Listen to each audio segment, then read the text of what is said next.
Kalingap Rab, may revelasyon. Viancy at Edu, may lihim.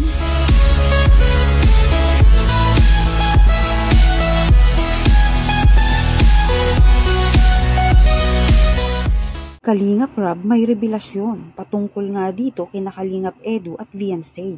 Ayon nga kay Kalingap Rab, malay ba natin di lang sila umaamin? Tara, alamin natin.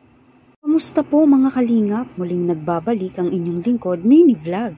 Naghahatid ng update tungkol sa mga kalingap. Kung bago ka pa lang sa aking channel, mag-subscribe na at huwag kalimutang mag-like para lagi kayong updated sa aking mga videos.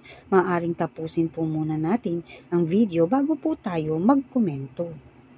Galing nga po mismo kay Kalingap Rab ay ibinahagi nga ni Kalingap Rab ang patungkol nga po sa relasyon nila Viancy at Kalingap Edu.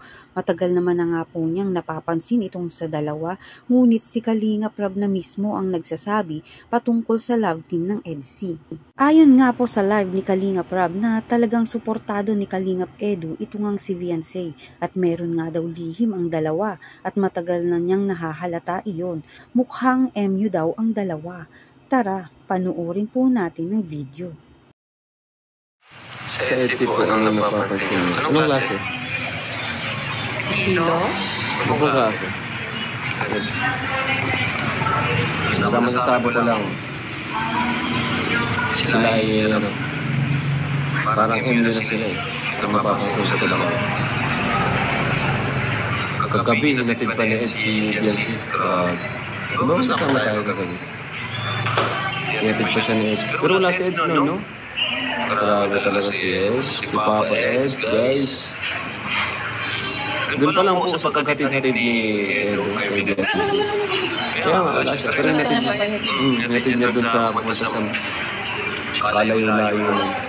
Doon pa lang guys, sa pagkatid-hatid mga ganun kalayo. Alam na yun, matik na yun. Obvious na yun. Ano sa gawa? Sa salita? Si Ed kasi marunong gawa talaga siya. Hindi siya masalitang tao. Puro sa action.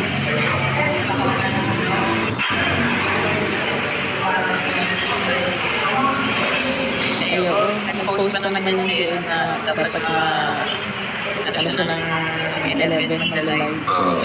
Maghihintay si Ed ng mga 5 years pa bago makapasalan si Viancy.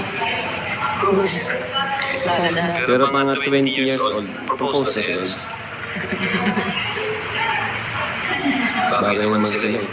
Para silang mabait. Si Viancy lagi pumatala sa live niya. Noon pa lang, ano na yun? Matik na.